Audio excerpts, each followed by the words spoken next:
Okay, everyone, this is take two because apparently iPhones don't flip over and you have to put the phone over a certain way to get the camera to work. And my first take was great, but I was upside down. So that's what happened. Take this fucking thing off. So, first of all, hello. Hope everyone is all right. I'm going to start this off with a salute to my granddad. It says "Merry Christmas, Mark" on it, and it's a picture of him. For about 2 years ago, when he was a little bit better. Unfortunately, I got this the Christmas not just gone. The one before that. So he was about. It was 2 years ago, and he unfortunately died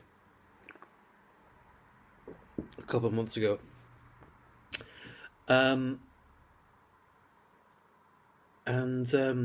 This is kind of specific to him because I want to talk to you about a book today. I don't normally do this. I don't normally read out my book reviews very much. I don't think I've read one at all actually. But yeah, no, this is for him because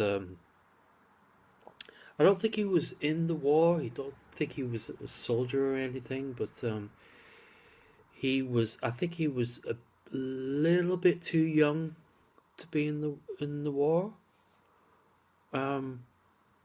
But he definitely had stories and partaked in stuff. But yeah. Anyway, so I want to review a book called Kampf today. And it's a book by a man called Adolf Hitler.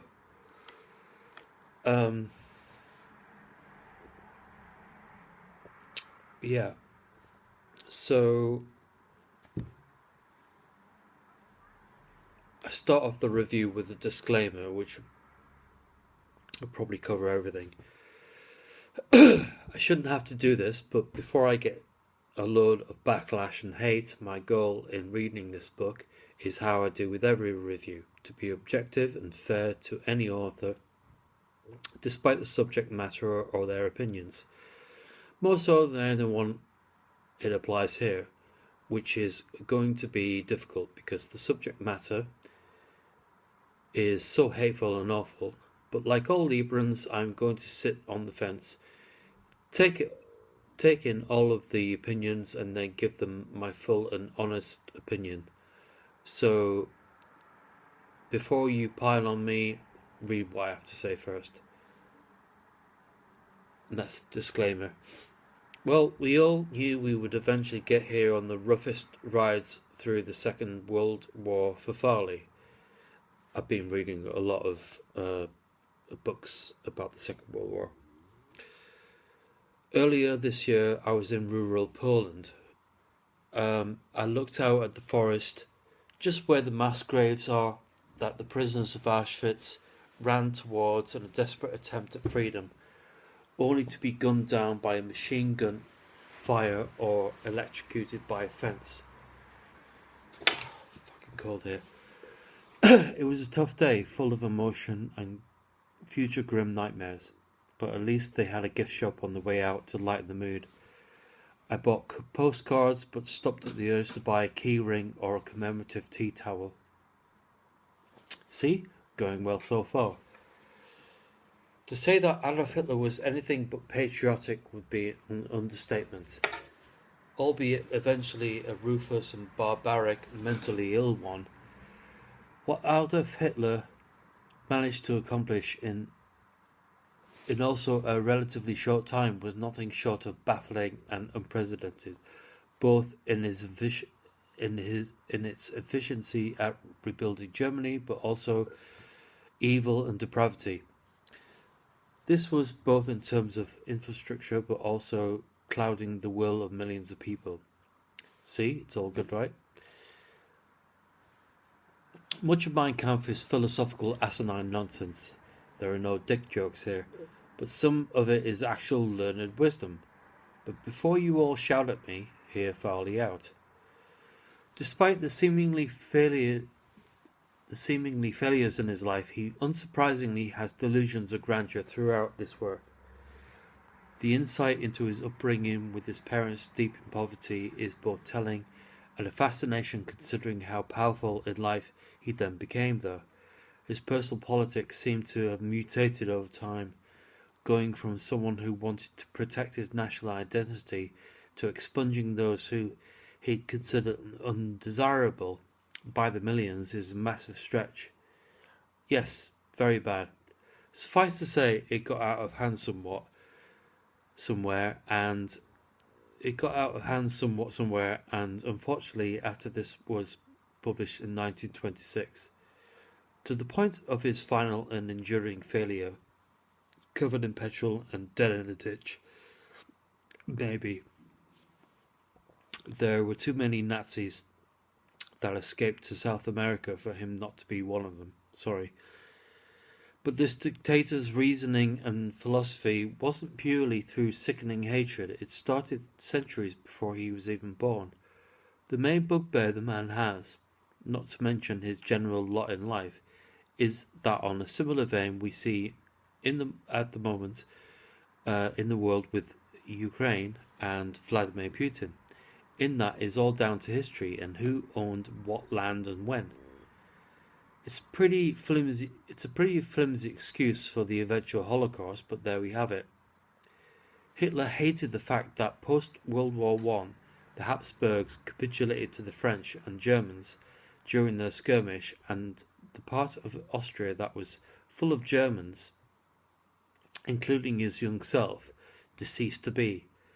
This in turn created the angry and resentful fervour and nationalist pride this little prick had for the fatherland, which was such for centuries already.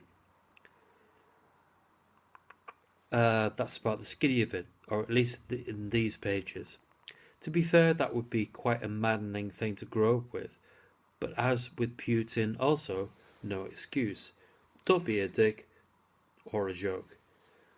Mein Kampf is, in fact, 2 books. One about his early life and worldview and written in prison. The second is the scary one, shall we say. It's where the previous jingoism and flag-waving xenophobia becomes a bit nasty and racist. This rise to power is often fueled by paranoia and hate, but not always. It does, unfortunately, breed our friend fascism, though. So what happened? Why the extreme change? Well, part of it is he obviously surrounded himself with some evil fuckwits, and Adolf was a simple, impressionable prick.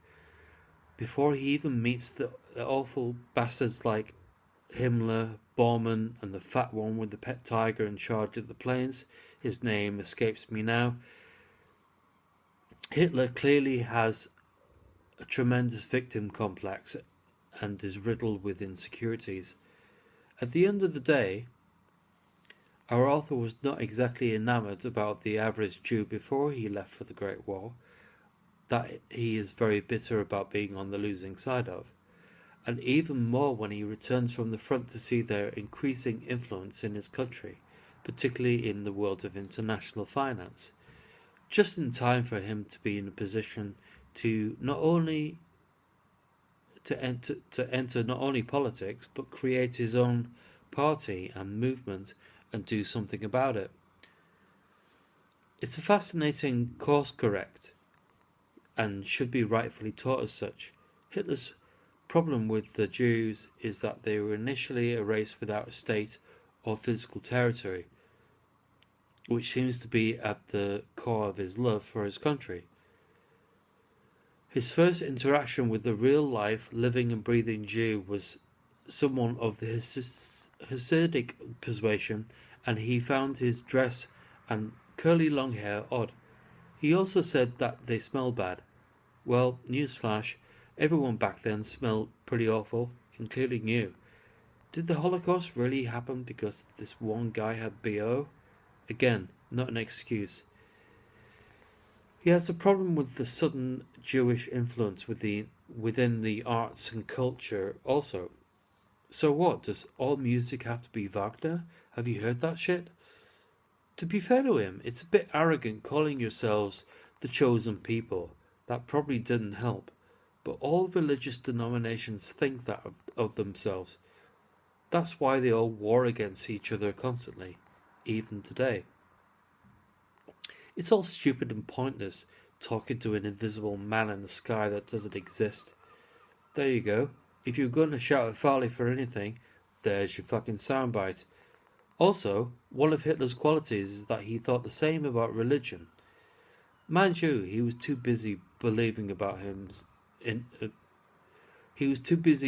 in himself for that, to be fair. A lot of this book I had to reread out loud to myself to comprehend. The problem I found is the rhetoric. Although some of it is incendiary and often offensive, the mass majority is fairly boring. You have a really good book here, looking at it as a professional editor. Don't get me wrong, it's quite well written, or maybe I have the translate to thank for that. It's just kind of dull as a whole. I kind of feel sorry for the German soldiers that were issued copies of this to keep them company on the front line. But there is one great book in there somewhere. He fully admits that the reason Germany failed in the Great War was that they didn't align with Britain, a position he later changed his mind on, it seems. The Nazis were certainly pally with the monarchy, who greatly admired Mr. Hitler and the upper classes, but somewhere that friendship seems to have soured. Maybe it was yet another delusion on his part, because our government seems to not put up with his bullshit, eventually. He is very clear that he was not interested in maintaining the world peace through their foreign policy, just the maintenance of the German nation and purity of its people. Not necessarily the domination of the world or the elimination of an entire race. That clearly comes somewhere later. It's a very sore point, but I believe Hitler was genuinely afraid for his own continuing identity in the world. How that manifested into the killing of 6 million Jews we will never know, but part of it seems to be a lack of being in the world and watching this new in-crop of people taking over. He says,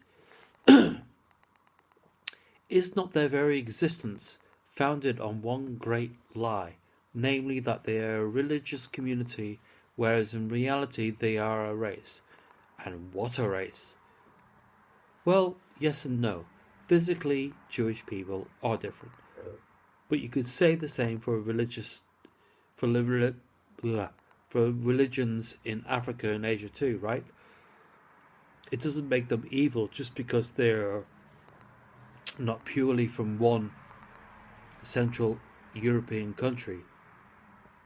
Maybe if he travelled and saw a bit more of the world, he might have felt differently. That's what he needed. A gap year. There's no mention of his niece, Gelly Rabal, the only woman he apparently loved, who he kept in his Munich flat as a kinky sex slave. She shot herself with Hitler's own gun when she was told she wasn't allowed to go to Vienna with him. Well, that's the official story. He probably offed her when she got too difficult or he got sick of her.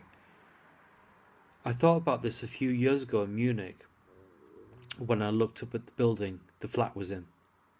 You can't get in there, unfortunately. It's now a police building. Shame, I thought to myself. It would have been great to have a poke about. Oh well, Back to the Hofbrauhaus we go. Just kidding.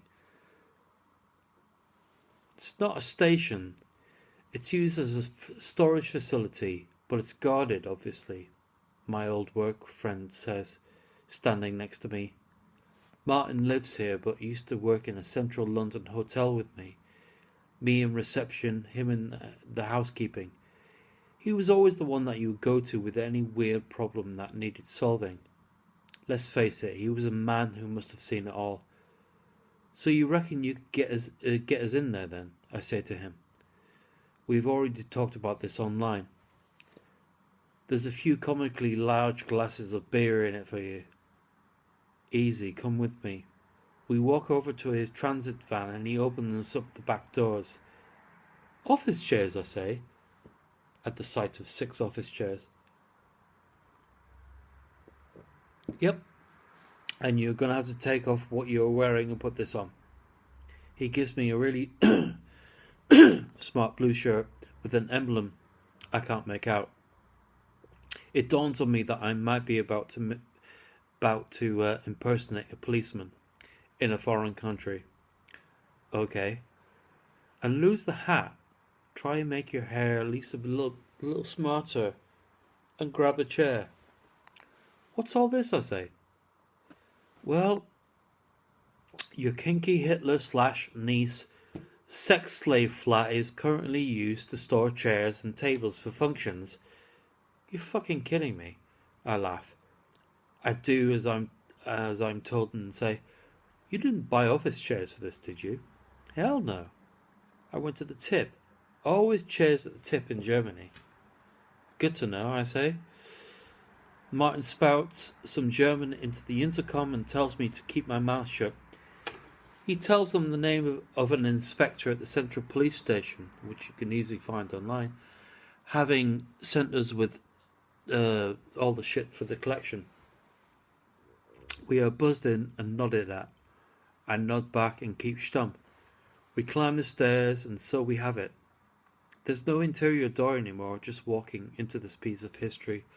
And it's full of chairs and tables that you would indeed find at a conference. Right. Do what you need to do and be quick about it, and I will go get another chair. Martin whispers in English. We don't have long before they start asking questions. I look around the few rooms and soak in the sight. Hitler stayed here during the early days of the Nazi Party mentioned in his book, and during his rise to power. Pretty epic feeling, even though it is an empty shell, aside from all the furniture used for award ceremonies and meetings about change of jurisdictions, of course. There's nothing to show of who lived here, but the hairs on the back of my neck shot up when I walked into what would have been the bedroom. Yeah, Farley, time to fucking leave. And with that, let's do some quotes. Apart from the new artistic trash, which might have easily been produced by a Negro tribe, all genuine inspiration came from the German section of the population. Golly, Jews came from a Negro tribe? I'm just going to sit in another room and think about that. Okay, I'm back. The risk being so great, there would have to be an extraordinary reason for such an aggressive adventure. Here, Hitler is talking about invading countries, and is something he seems to have overlooked when he went against his own advice a decade later. Whoever ignores or despises the laws of race really deprives himself of the happiness to which he believes he can attain. What laws of race? I don't know much about the laws of 1920s Germany, but I'm pretty sure that there wasn't one about race mixing. Ugh, for heaven's sake. I really wanted to get to know and get into the head of Adolf Hitler by reading this book, and why he did what he did. And if I'm honest, I'm not sure that I have achieved that. Maybe he was just an awful person that looked out and gained massive power, or maybe he was a strategic genius. But by reading this and trying to understand him is more than anyone in charge in Britain ever did.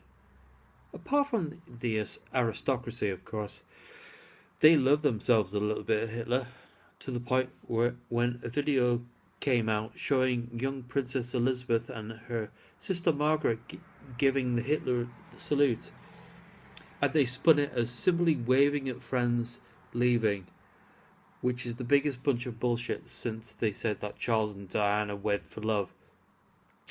Hermann Göring, the guy with the tiger. Fuck, that was bugging me. Hitler just believed that Germany is the greatest country that ever lived, and it's not. For the same reason America is not. Nobody is. We all just need to, without a sense of extreme nationalism, just appreciate what we have and celebrate it wherever we can, before another killer virus or swarm of bees gets us, or the aliens, because that's the last surprising thing that could happen at this point. In terms of wanting to get into his psyche by reading Mein Kampf, it is very difficult, and I would advise anyone not to. His writings stop early, and aside from what he says at his rallies, waves at Donald Trump, we don't have a great deal to go on. A lot of it is yawn-inducing bollocks, and I found it hard to keep my attention. A lot of it is random ramblings of an evil madman, but a lot of it is fairly readable and, of course, a fascinating insight. Did I achieve my objective of wanting to understand the dictator? Probably not. Was it a huge chunk of my time getting through this that I will never get back? Most certainly. But hey, after reading so much about that period of late, and it being a goal to educate myself into something I didn't care about at school, it was an achievement, albeit a rather grim one. I'm going to have to read something light and fluffy now. But first, a long lie down. That was not a fun experience. As an important historical document, this is a 5-star book. But I'm going to knock 2 off. Firstly, the anti-Semitism, and then all the genocide. That's only fair, I think. I'm done. Someone hand me a Jägermeister and that pillow. Jesus Christ. Then I'll write a postscript saying, Again, don't be children, be respectful and open-minded in the comments. So I hope you all found a little insight, if nothing else. And that's what I feel about this review in general.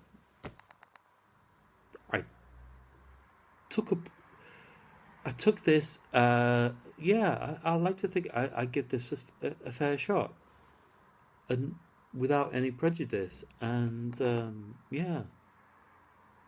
I'm quite proud of that I did that without any kind of prejudice and kind of like, screaming at the wall or anything.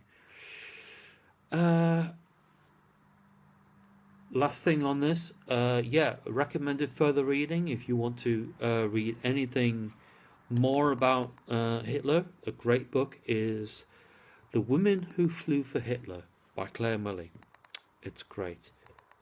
You can hear about Hannah Reich, who is the last person who flew out of the center of Berlin, with or without Hitler, we do not know. That is a great book. And that is it, really. I just wanted to read this particular review that I did.